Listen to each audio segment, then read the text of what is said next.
What do you look for when you're hiring salespeople? Yeah, so in the early days, it was just me, right? And I was going door to door to small business owners.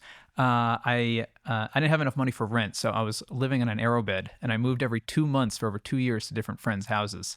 And I put a lot of miles on my shoes in Philadelphia going to small. We just interviewed Joe Gebbia from Airbnb. You should have figured that out instead. Yeah, I know. I could have done that. It was really hand-to-hand combat, but you get to really understand the small business owner and our customers there. And so originally I wanted to hire people from the Yellow Pages, but I pretty quickly realized these were the wrong people to sell on advertising.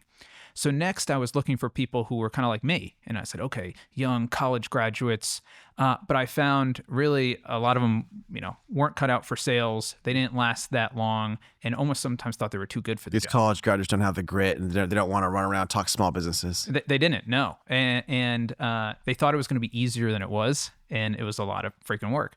And so we ended up stopped looking. We didn't even look at people's resumes after a while because their resume was kind of meaningless. And ultimately, it was who they were as a person. And we found it was really 3 characteristics that made it super, super. 3 characteristics to make a good salesperson. Good salesperson, yes. The first one was coachability, right? I think there were salespeople who had these resumes of lots of different sales jobs, and they thought they knew everything, but they didn't necessarily know our process. They didn't want to listen and learn your process. They would push back and all that. The second super important one was work ethic, right? If you put in more hours, you're going to get good at this. It's like in basketball, we play basketball together, right? If I'm taking 100 shots and you're taking 1,000 shots, you're going to be better than me, even if I start better than you, because you've just done something more times. And so people who are okay and excited about repetition to just hone their craft. Mm-hmm. And there's a great book, Talent is Overrated. And I think we weren't looking for the most talented salespeople. We were looking for people who were hardworking and were going to get the job done. Wow. And finally, by far and away, the most important characteristic was their attitude. This is a job which was just constant rejection. And, our best salespeople, most salespeople are making, especially when we're on the phone, 100, 200 calls a day. If you made one sale a day, you were a tremendous salesperson, meaning you were getting rejected. Wow. So 1% hit is good. 1% hit was the best. Wow. So, you think about most jobs you do, if you fail 99% of the time and you're the best one at it, you've taken a lot of rejection. And so people who saw rejection as that next step to getting to success, people who kind of embraced it and were able to stay positive in the face of that adversity, they were the best by far. And it was mostly calls. It wasn't going and knocking doors that worked, huh? So in the early days, it was going door to door, and we thought we were going to replace the Yellow Pages like they did. But we found, especially this was the early days of GoToMeeting, WebEx, what's now much better video conferencing.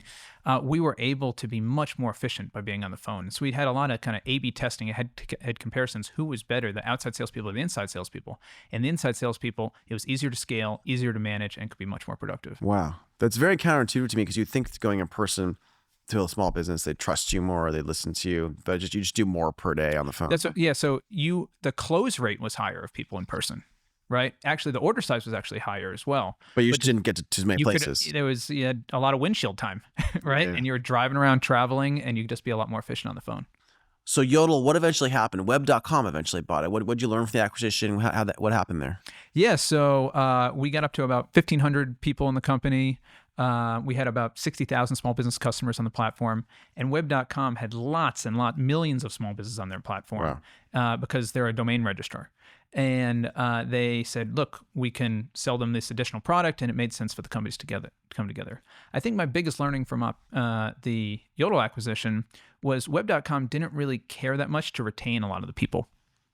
And so much of a company is not just its product, it's its people, it's its institutional knowledge, it's the leadership. So the company kind of went into Web.com and kind of went away, basically. Yeah, it just got absorbed into Web.com. Some people stayed, but a lot of the culture was not there. And so, that was very different. Did they make money off of it? Like, did they do well with buying it? Like what happened? They did sell, they incorporated our product into their suite of products. And we had a number of products by that point. So it just kind of was another product that their salespeople sold. Are they still around? I haven't heard much about that company. Web.com was public, and then they've gone private since. So who knows? I haven't really, this kind of massive company absorbed it and it kind of went into the blob. And then kind of changed its culture to its own. So Yodel has 60,000, so they might have sold that to another hundreds of thousands of people, is what it seems like. Yeah. I think they had a lighter version of an online marketing product, and I think they've kind of morphed the products together. But Yodel as a standalone part of their business doesn't exist anymore. It's interesting. It's kind of like Yodel had a time and place where it was a really valuable thing to exist that everyone needed. You couldn't obviously build it today. It already exists out there. It's not useful. Yeah, I think we really helped small business owners get online, and they had no clue what a website was. They had no clue what online advertising was. Now pretty much every small business owner understands what social media is and online advertising and reputation management. So I think it made a lot of sense at the time, but and today it's very, very important. It's just more of a commodity today. Well, if there's anyone who knows about salespeople, Ben, it's you with the teams you've built. Thanks. I was a small investor in your next company, Opcity, and you built that sales team so quickly. Tell us a little bit about Opcity and what you did there. Yeah, so Opcity, unlike Yodel, which was working with all types of small businesses, and we were, in essence, selling leads to them, Opcity, we got very vertically specific and said, let's go into real estate, an area that needs a lot of disruption, that's super, super important to everybody, and add a lot of value there. And so we helped connect consumers to residential real estate agents using lots of data on that consumer and lots of data on that agent. And we didn't charge that agent for that connection. They only paid us when the deal closed on a referral fee. So that company we started, and in 2.5 years, we scaled to about 500 to 600 people, mainly people on the phone. So what struck me at Opcity, Ben, is just how quickly you guys move. So you figured out that there's a lot of agents out there who you could help get connected to consumers. You did it in a way where they only paid if they make money. So they always are happy to work with you. And once this worked, you just like scaled like crazy. You went up from 0 to 500 salespeople in a couple of years. How'd you do that? How does one hire hundreds of salespeople and still keep a culture even functional? What does that look like? Well, one, we talked about culture a lot. It was the first thing we did when we came together. It was we wrote down what are our company values. And every new hire, we wanted to make sure that they lived in those company values. And every manager was part of those company values. And it was a language that we spoke in. We were fortunate in that a lot of people from our previous company, from Yodel, came over and we knew. We were also very fortunate that we had kind of a recruiting machine that we had built before and really understood how do you bring people in the process. What are some of the types of people who are your salespeople? You've said resumes are useless. Yep. What are their backgrounds? Obviously, you need coachability, work ethic, and attitude.